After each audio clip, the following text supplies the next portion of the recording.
We can be found on YouTube, iTunes, and Spotify. Like, share, subscribe, and leave us a comment down below. Now, on with the show. Okay. We'll do it live. Okay. Fucking thing. No. We'll do it live. Fuck it. Death Holler is a horror cast created by two true horror fans to bring to the table your favorite horror films. Topics include, but are not limited to, historical horror, gore, the occult, and terror. Listener discretion is advised.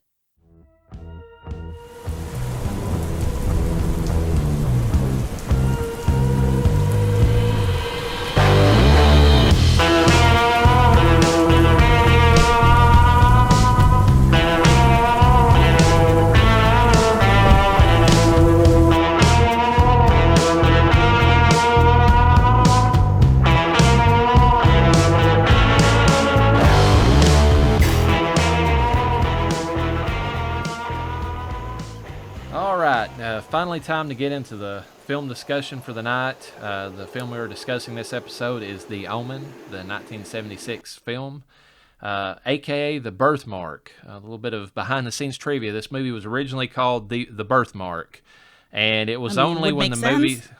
Yeah, well, it was about the 666 birthmark that Damien, has in the movie. They only changed the title whenever they started filming in the hospital at the beginning, the scenes that are at the beginning of the movie. And apparently, and they never really elaborated on this, but every time they would say the birthmark, it would freak out all of the women that were in the hospital. So they had to come up with a way of talking around what they were naming it. So one of the persons said, made the comment, well, the birthmark is an omen for what's to come, and then they were just like, let's call it The Omen, and then everybody was fine with it after that. So that's the reason it's called that. The rest is history. Exactly. It's inspired by an idea from, and I can't really figure out what this guy was. He's been all kinds of Hollywood stuff. He was a child actor in Indianapolis, but anyways, the guy's name's Robert Munger. He was a born-again Christian. He had a couple of films that were related to Christian, topics, and he just one day went to the producer, Harvey Bernard, and said, hey, I got this idea. What if the Antichrist from Revelation was living right now? And what if he was a child? And then, Harvey Bernard was just like, oh, shit, that's an idea for a movie. So that's kind of what got all this started. It's directed by Richard Donner, Superman fame, which is funny because I watched a video where a film critic, was interviewing Gregory Peck for the film, and he keeps talking about, who's the director for this film? And Gregory Peck's like, you got to watch some of the stuff with Gregory Peck. He's the classic, charismatic, old school, classy Hollywood, actor. He's just he's this upcoming director, he's all proper when he talks, and and he's talking about how Richard Donner's worked on a few things, but he's got a real talent behind him, and it's just funny hearing this critic say, I've never heard of the guy, I don't know what this guy's done, and I'm just sitting there, I'm like, he's done fucking Superman, but of course that was later, it's just kind of funny listening, because this movie is what gave him the the credibility to actually go on and do the films that he later did. The screenplay is by David Seltzer, of course, again produced by Harvey Bernard, music by Jerry Goldsmith, and of course it's the famous Ave Satani Gregorian chant that plays over the film, and it's actually an Academy Award-winning song for the best musical / original score, which is kind of a big deal, especially for a horror film like Goldsmith. It is. It just adds so much to the movie, honestly. It's classic. If you any movie that can get that classic, thing that ties it, and us oh, that's that movie. But everybody. Tubular bells. Yeah, exactly. It's one of those things where it's if they can get it and it works, and this just, that chant, it just hit exactly what they wanted from it. It just had that creepy, this is some kind of Roman, practice that's being done, and there's and something bad's going to happen. It's just got that feel to it. Funny thing about that is, though, Goldsmith, when talking about this, of course, this was his first Academy Award he'd won for, and being nominated for 16 times prior. It was one of his first ones, so it's crazy that it was on this film. But he goes on to talk about how it's like when he interpreted this movie and he tried to get a feel for like what he wanted it to be like as far as an emotion that he tied to the film. He said he wanted it to be his emotion that he tied to this film was a love emotion, like the love for the parents for the child, and like love between like Gregory Peck and Lee Remick. And it's just kind of like, dude, I don't know where you came up with that, given what we saw in the film, but good on you. I'm glad you said that. I mean, I know that was the intent, but the execution of it, not so good. Well, maybe he's meaning like the rest of the score, like the little instrumentals he did through the rest of the film, but you don't get that from Ave Satani. That's definitely not a love. That's like a very... there's like a predatory feeling about it. It's if you want to use the term Lovecraftian, something bad is about to get summoned from this ritual that they're chanting about. Oh man. The principal players in the movie are, of course, Gregory Peck. We'll list Damien a little bit later down. I'm going to get into this, but I don't feel like Damien's really the star of this film. He sure isn't. There's a long stretch where he wasn't even in it. Exactly. My pick for this movie is Gregory Peck. He is literally the person, I would call him the linchpin of the film, and we'll get into that a little bit later too, and behind the scenes. But he is what holds this movie together. He's what gives this movie the credibility it has. And, of course, he plays the father, Robert Thorne, the American ambassador. Classic American actor. He played in a ton of classic films, westerns, war movies, most notably in To Kill a Mockingbird. He is forever known as Atticus Finch. That is his primary thing that he's known for. He also played the title role of MacArthur in that film. And funny enough, for horror fans, he played in the original Cape Fear, not the one later. I remember that. But he was in the original. Was good. I don't know. I mean, I imagine you've seen it, but... Holy hell. The suspense in the first one was really good. Yeah, so it's I mean, they lucked up when they got him. And I mean, a little bit behind the scenes of how they got him, it just so happened that Harvey Bernard was like friends with the agent for Gregory Peck, and they got to talking, and the agent convinced Peck to, do the film, and everything else fell into place after. It's literally getting Gregory Peck. You're saying the agency got him? The agency How got convenient. But literally everybody who joined on to the movie was like, "Oh, you got Gregory Peck? Well, hell yeah, I'll do the movie." That's the reason I call him the linchpin. Not only did he hold this movie together as an actor, but he got every other actor in this movie to agree to sign on to do it. Just because, they were like, Atticus Finch is doing this, then sign me up, because this has to be pretty damn good. Oh, you have some fucking clout. Exactly. Lee Remick plays Catherine Thorne, the mother in the film. She was a very established actress of her own. She was in a lot of classic Hollywood movies. Her most notable film, I've not heard of most of her films. I'm just going to throw this out there. They're not my type of movies, but her most notable film was Days of Wine and Roses, which won Academy Award nominations across the board. It was like some kind of romantic comedy, basically, where she starred opposite Jack Lemmon, who I primarily know from like the Grumpy Old Men movies. Grumpy Old Men. But at one point in time, apparently he was a heartthrob, so imagine that. Okay. And she also, and I'm not meaning this in a misogynistic way, I've never heard of her other movies, but I have heard of some of the actors she starred with. She was in movies with Steve McQueen and Jimmy Stewart, amongst others. And sadly, she died at a relatively young age. She was 55 when she passed away from, I believe it was kidney cancer. And so that's kind of bad to hear. I mean, because I was looking and I was like, well, she didn't have a very long, and then I read like, when she died, and I was like, that's crazy, because like David Warner, who's the next one in the film, I mean, he's still producing stuff. I mean, the guy's still out there acting. And he played Keith Jennings. Prolific English actor. He has been in everything. If you've not seen a movie with David Warner in it, or heard him as like a voiceover artist in something, then you must live under a rock, because every time I see a movie, I'm like, there he is, another role. Just listing some of the things he's been in, just a smidge of it. Time Bandits, that's a great little comedy film, kind of a dark comedy film. From one of the main writers from Monty Python. A Christmas Carol, the 1984 version. He played Bob Cratchit in that film. Waxwork, that's a horror film that some people might know. Had like Zach Galligan, I believe is his name. The guy who starred in Gremlins was also in Waxwork. It's a pretty fun little film.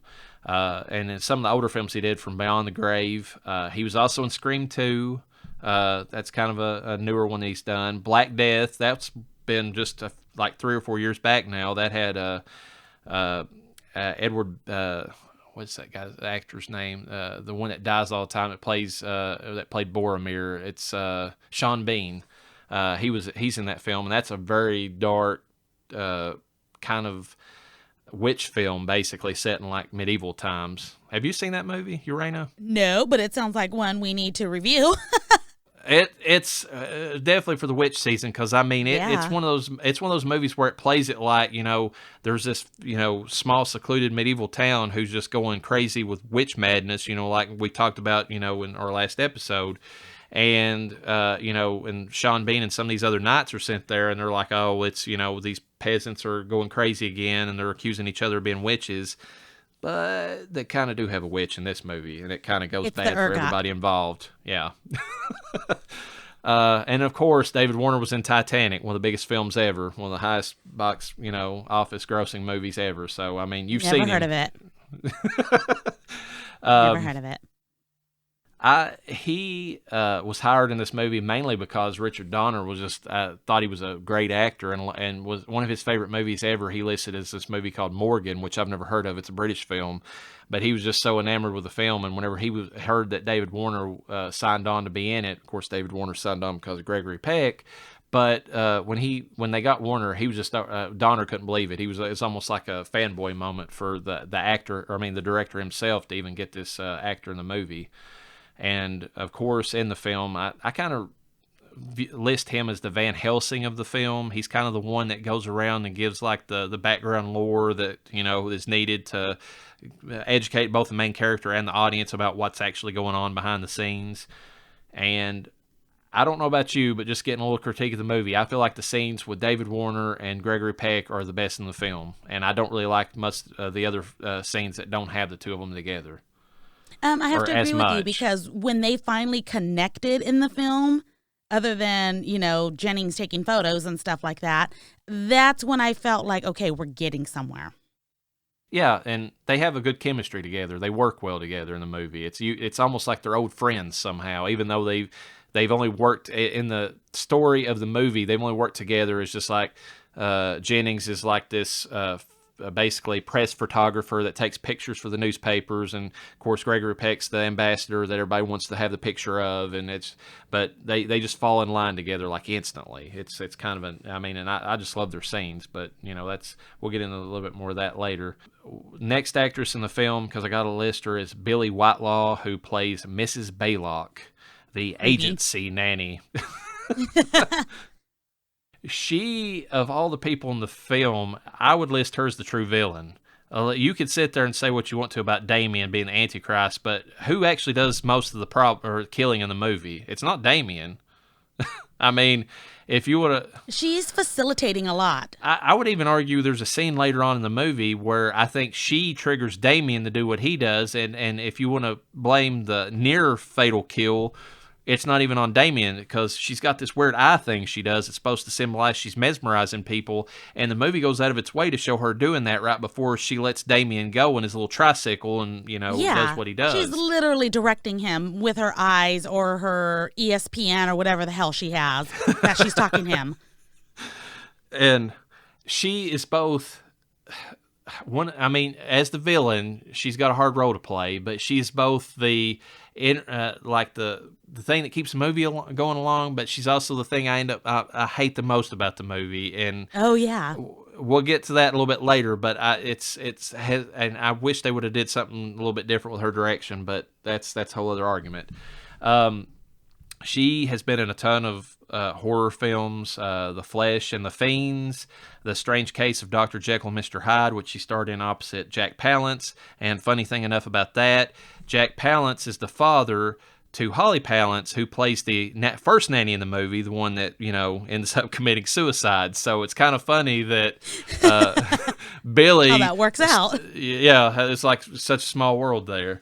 And I didn't know this till I was looking it up. She was actually the voice of one of the main people or puppets in Dark Crystal. Have you seen that movie?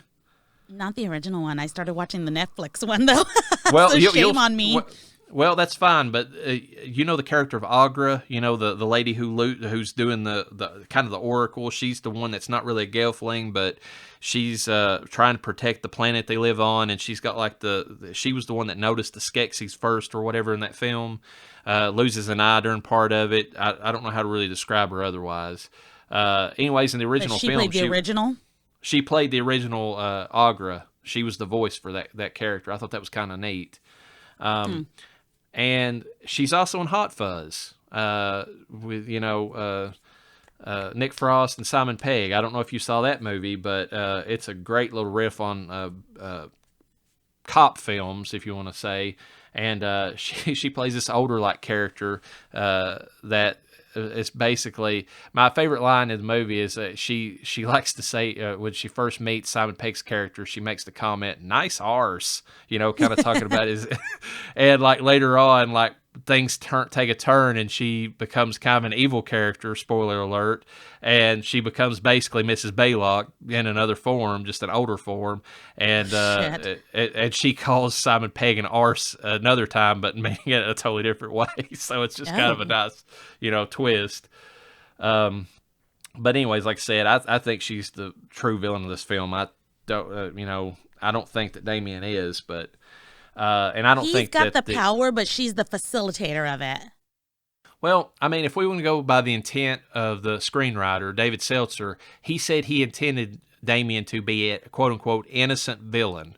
And if you watch the movie, really it's true. I mean, there's nothing that Damien does on his own. I mean, he's totally innocent of anything that happens in the film. I mean, his own power scares him. He doesn't know that he has the power, but the things that are happening, they legitimately scare him. Yeah, he's just a kid, and you don't know what's going on around him. It's kind of a sad movie in a way. The one I wanted to mention before we get to the Damien is Patrick Troughton. He plays Father Brennan in this movie. He's great at playing a crazy character. I'll just put that for him. But he kind of played a crazy character in a way anyways, because he played the second Doctor in the Doctor Who series. He was the very second Doctor. I mean, it was right after they decided to do this, which was revolutionary for the time, just getting into Doctor Who just a tiny bit. When they decided to get rid of the main, the first actor who played the Doctor, they were like, well, we can't recast him because he is the Doctor. And they came up with an idea, well, he's an alien. What if when he, quote unquote, regenerates, when he dies, he just morphs into another body? And so Patrick Troughton was the first person to carry that over and become the same character, just embodied in a different persona.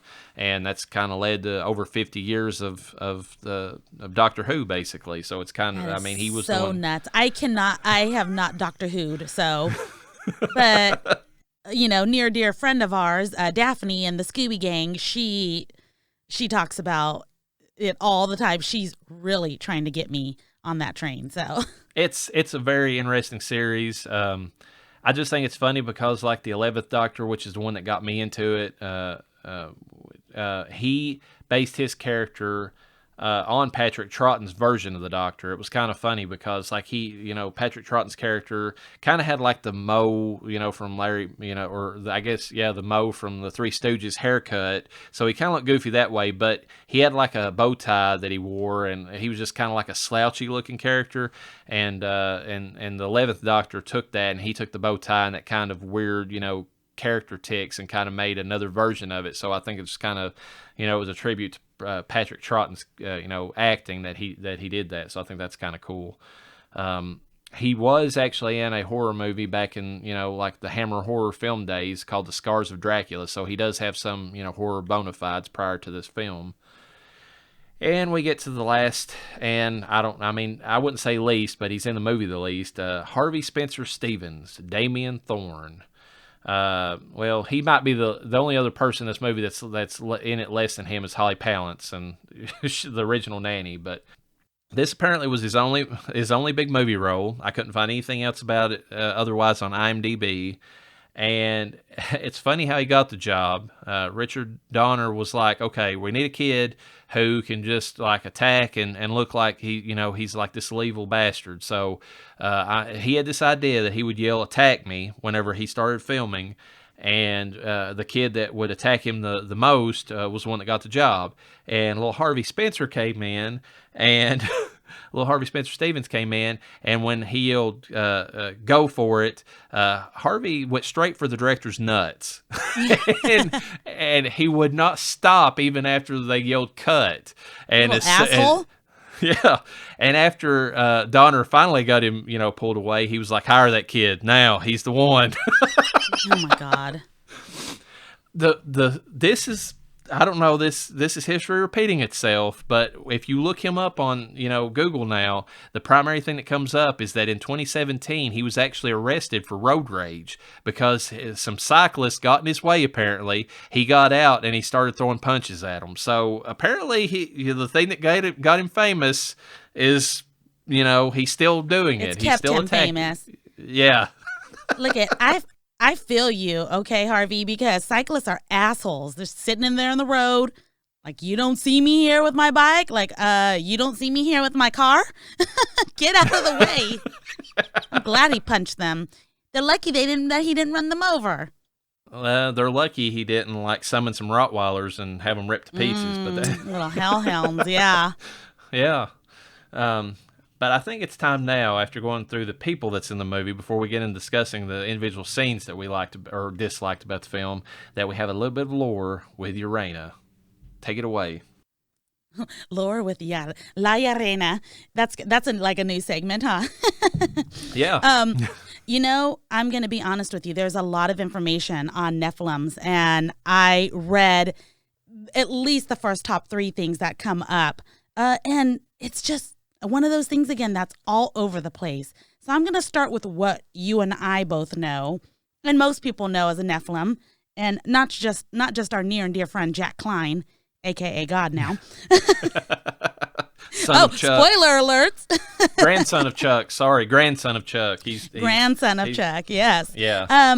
Is that what we know is that Nephilims are typically when an angel and a human love each other very much, they get together and they make a little baby. And that little baby has the power to be, a superhuman by all means, but it can go either really, really bad or really good.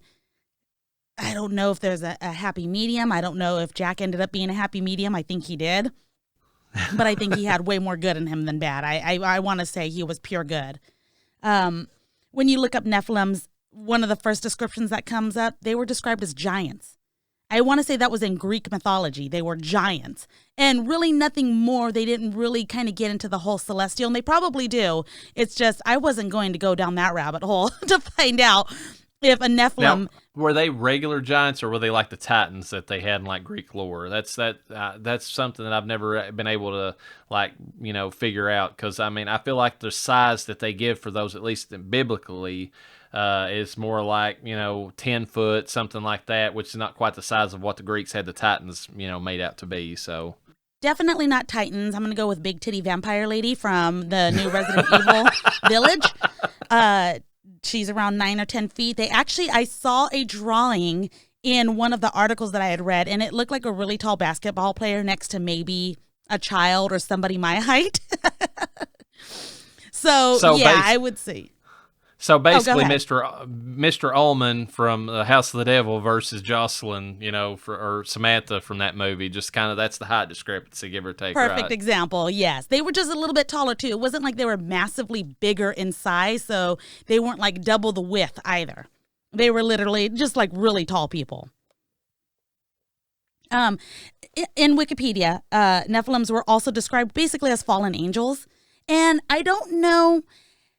It was so here and there in the fallen angel section because it was like fallen angels that then had sex specifically with women. So I'm going to go with a fallen male angel that had sex with a female human on Earth, which then created a Nephilim. In another section, they're described as heavenly beings from angels that have came to earth and had sexual intercourse with women. That was the description, which I found to be hilarious because I'm like, so what you're saying is that a woman angel can't come down, ascend from heaven, and have sex with a man and make a Nephilim.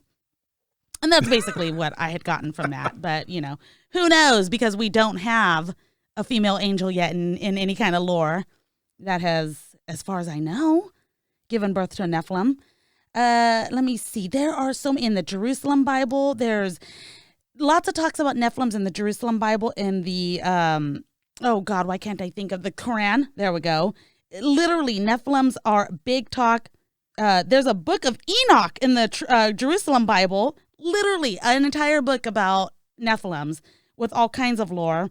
Another section describes how they are descendants of Seth and Cain. Okay. So just a descendant. I'm like, I guess you don't have to have an angel, maybe. I'm guessing. I don't know.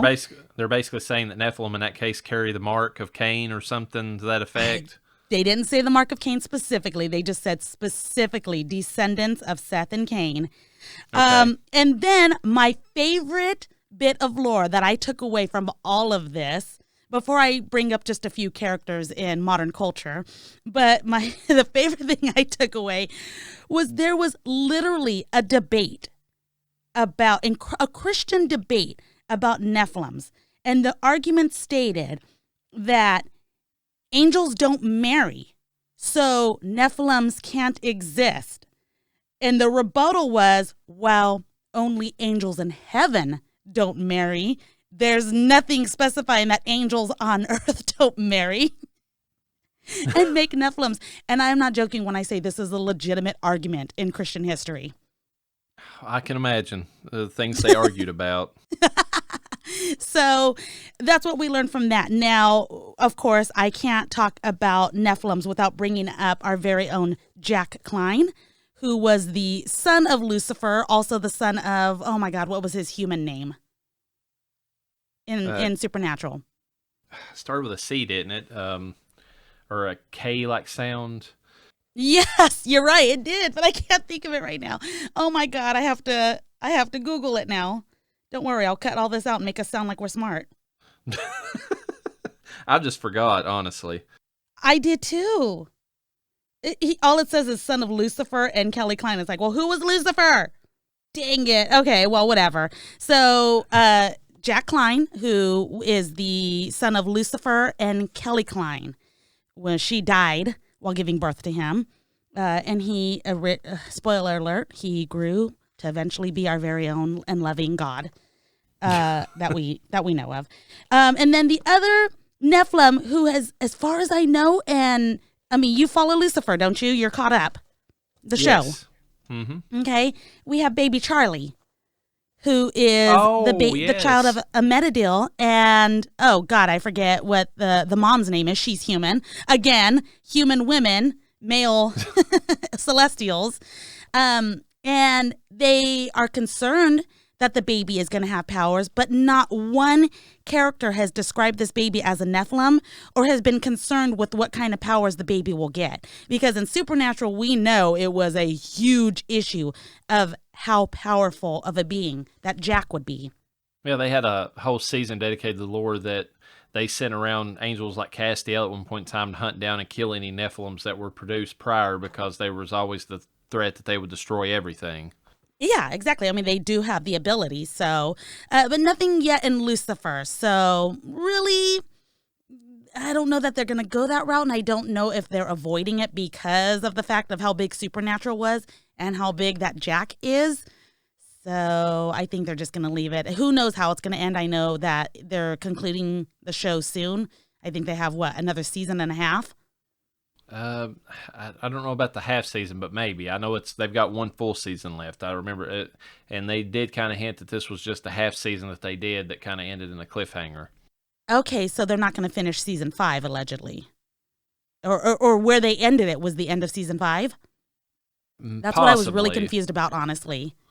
Possibly, yeah. I don't know. I mean, they said they were going to give them enough to finish it out, but it almost sounded like they were going to give them maybe 5-7 more episodes or something like that. I don't know that they gave them much more leeway than that, but I think they can wrap it up.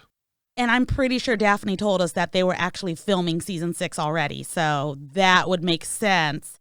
And if you try to Google it, it's all over the place, honestly. So, anyways, moving on. That is the little bit of lore with LlaReyna that I have on Nephilims. Really nothing super, super great. We could really go on a 3-hour tangent on Nephilims because with all the different books on Nephilims, with all the different religious backgrounds and what they believe is a Nephilim, it's a rabbit hole that we definitely we would have to dedicate some major time to. Yeah, I would imagine so. I mean, there's a lot of different cultures and beliefs and all that ties into that. So that's kind of a story for another day, basically. Yep. They don't really. I mean, I know that it doesn't classify it as such because it's supposed to be directly from God, but wasn't Jesus delivered by to Mary by an angel? Like, wasn't there something doesn't it kind of skirt the edge of being a Nephilim in that story? I mean, Chuck, damn you, because I never freaking ever thought about that. Yes, she basically was, she was the human vessel. I wonder if it's different because technically there was no intercourse involved. But to me, it's the same thing. She gave birth to a celestial being that was implanted in her, whether, naturally or artificially. And Jesus is a Nephilim. Yeah, that's kind of what I mean. If you go by the how they kind of describe it, it's tangential. I mean, it's next to being a Nephilim in a roundabout way. And he's an all-powerful being, allegedly, so, my God, my mind is blown right now. Well, everything of Jesus is him again. Do you have anything else as far as your lore segment, or that's all I have on that? Okay.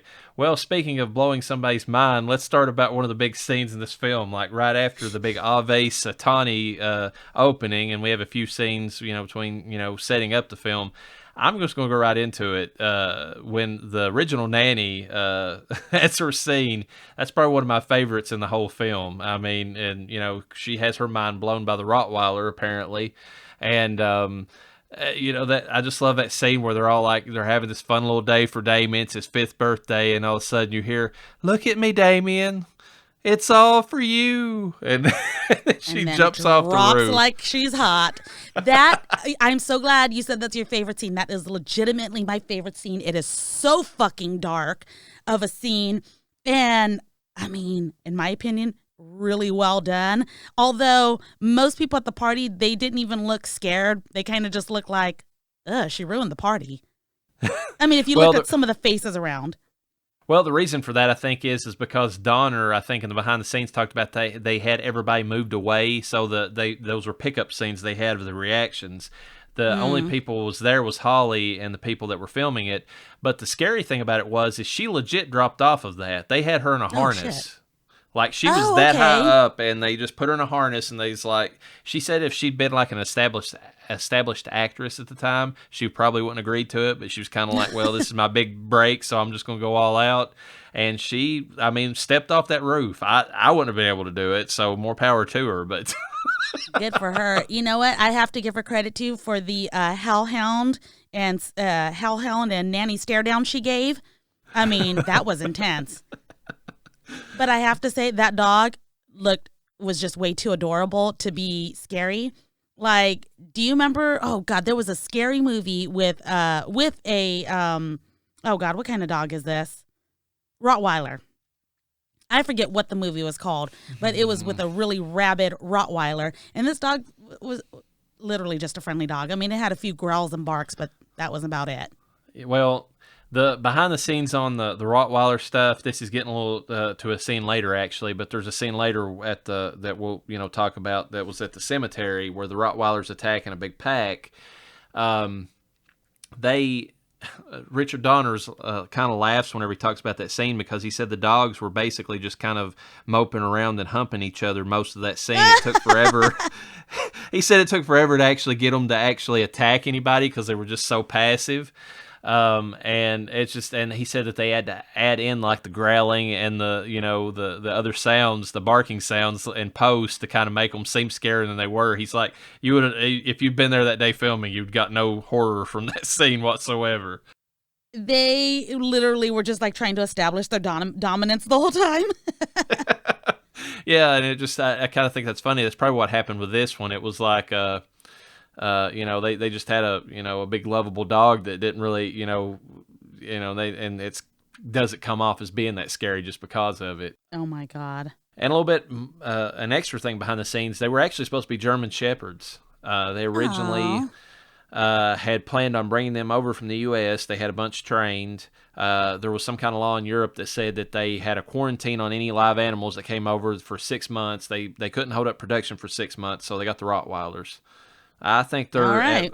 I mean, they add to the movie. I mean that they're big, bulky, and everything else. So they add some menace the way they filmed it. Yeah, they're not as adorable and cuddly as I was just joking about a few minutes ago. As soon as I saw that dog, I immediately thought hellhound. So yeah, and that's basically what they I hint think it out did in a the good movie. job. Yeah, I don't know the dog's name. I definitely Googled. The dog didn't have a name. I'm gonna call him Brutus. Brutus did a good job. Good job, Brutus. The next scene that stood out for me was the zoo scene. I know that's skipping ahead quite a bit, but the zoo scene with the in particular the baboons attacking, I thought that was a standout scene in the movie. Monkeys are assholes. They are little assholes. But you know what? I'm going to say about this scene, yes, really well done. I was surprised that they didn't throw in like her running over one, obviously not for real, but for fakesies.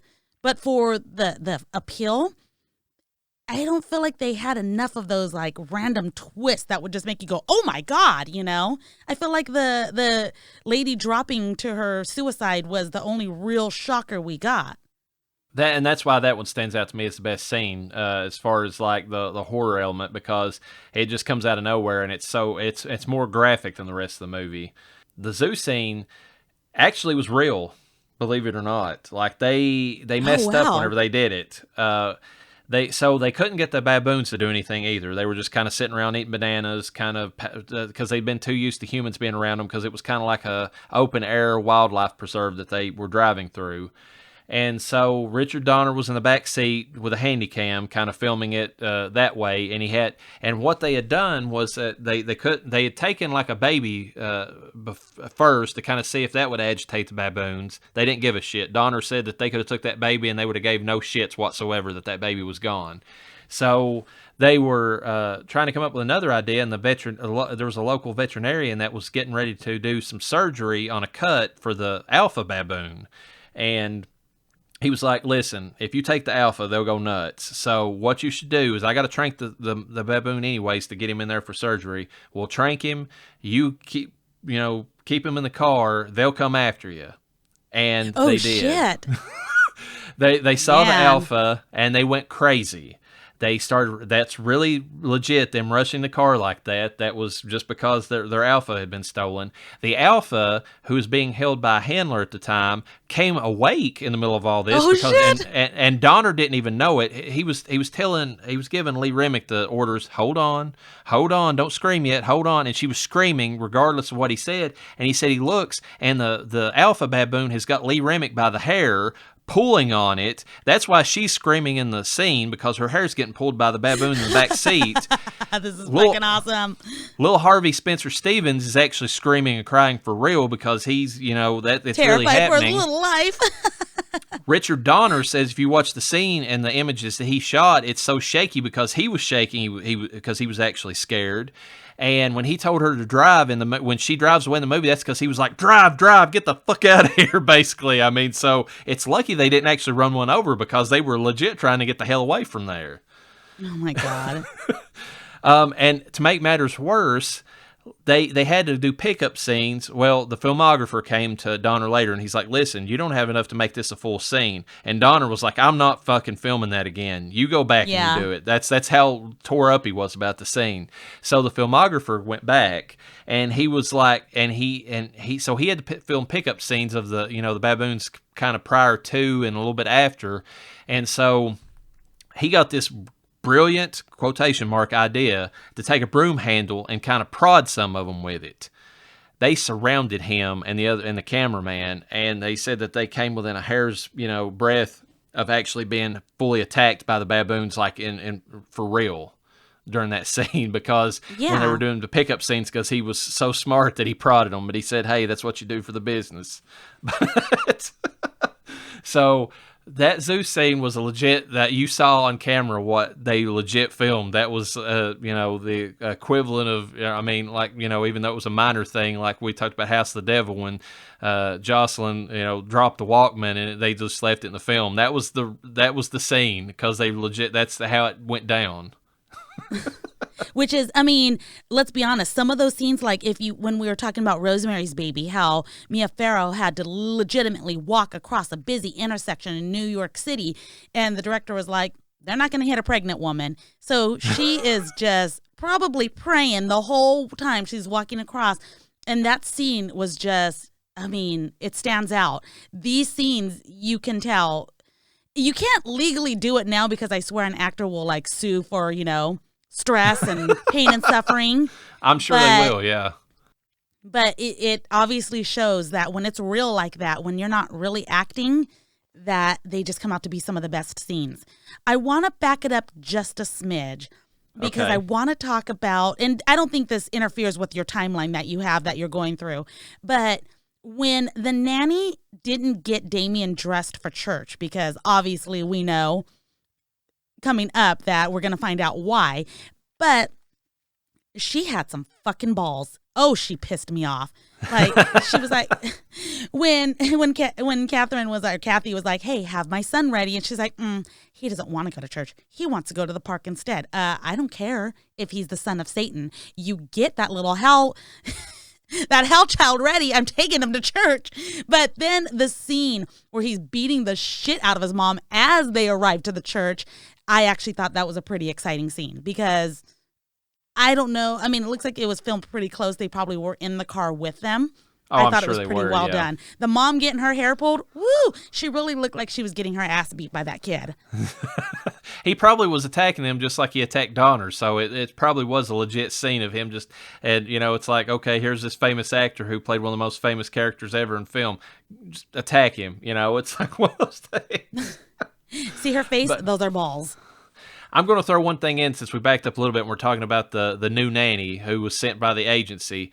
A little bit behind the scenes, they were just going to legit just have her walk in and just have it like a non-issue in the movie. And David Seltzer, who wrote the part of the new nanny, was like, listen, I wrote this part of them accepting the new nanny as this everyday, bubbly, charismatic woman walking up to him and them just accepting her. You don't accept, and he wouldn't mean it as a slight to Billy Whitelaw, but he was like, you don't accept Billy Whitelaw as just walking up into your house. You look at her, you don't just what the fuck's this bitch doing here? It's like, it wasn't the same scenario that, he had envisioned. So he told Donner, he's like, this isn't going to play right. He's like, you've got to have an explanation for why they would have her even in their house. And he's like, sure, add it as a bit of dialogue. So that whole scene where, we was referencing earlier about the agency, that was all Seltzer writing that in because he's like, they would never buy you as an the actress Billy, walking in there and just I got some fucking questions. And look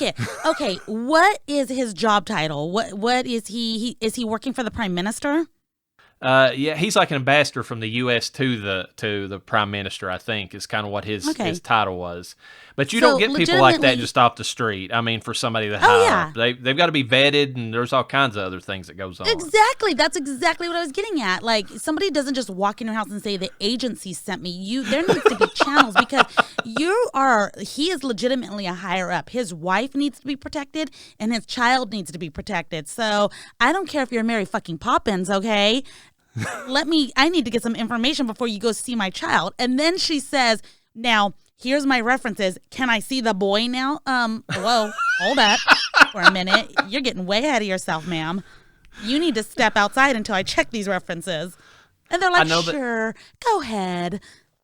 I know they had to cut it, to make up for the film, like the running time and all that. But it's kind of humorous whenever you just think about your mind. It's exactly. like this random, it's like the previous nanny killed herself, so there's already some stigma there. This one lady walks in from nowhere. Who vetted her? Nobody. At first Gregory Peck in the movie's like, okay, you can be the nanny, and then then it's up to Leah Reminick's character Catherine to like, oh, wait a minute, what are your credentials? Where did you come from? And at least that adds a little bit of credibility to it. But Yeah. there still should have been like 15, 20 more minutes of. I mean, if it was, I know they couldn't film that. That'd be ridiculous to watch. But like if it was realistic, it would have been like 15, 20 minutes more. Like, okay, so who recommended you? Where's your references? I don't know that reference. Who's this? It's like there's no way in hell they was trusting her right off the street like that. Or maybe not even that, but at some point he had contacted his quotation mark agency and said, hey, I need you to do a background check on her. And then later on in the film, as he's discovering weird shit, he gets a phone call and they're like, sir, we don't know that woman. She doesn't exist. And then bum, bum, bum, suspense.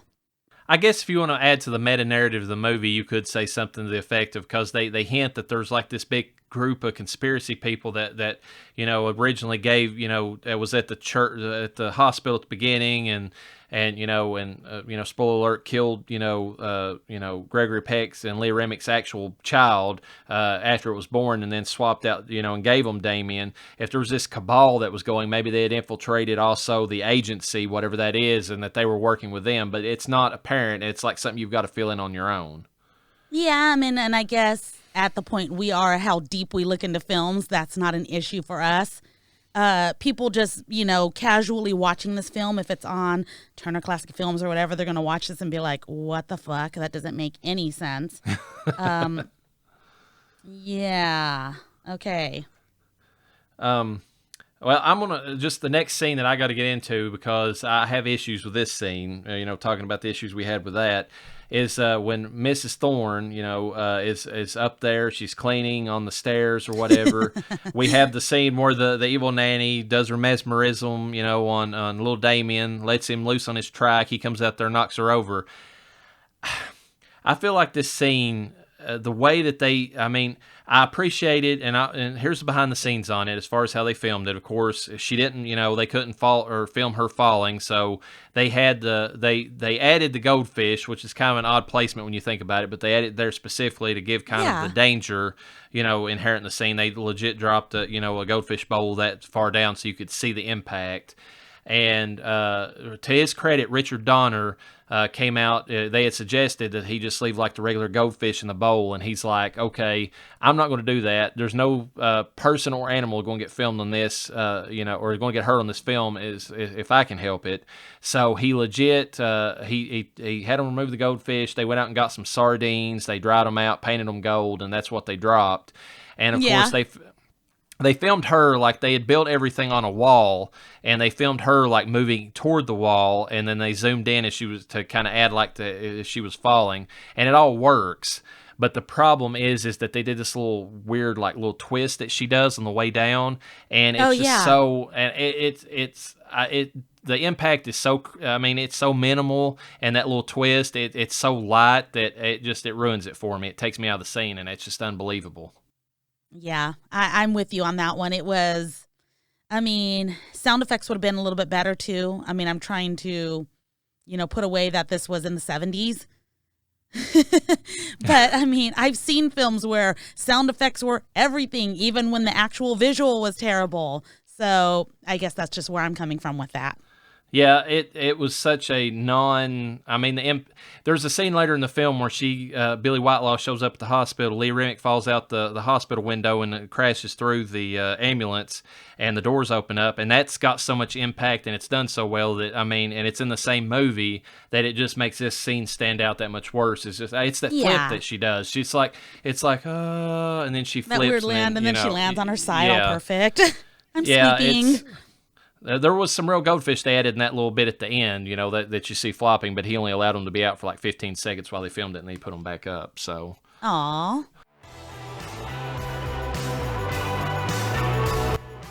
If you like this episode of Death Holler, The Omen Part 2, please look out for our next episode where we continue our review of The Omen. Death Holler is brought to you by Blue Collar BS with your hosts, the Reverend Dr. Death and LlaReyna. Please like, subscribe, follow, and share. We'll catch you next time. And don't forget to bring your death certificate.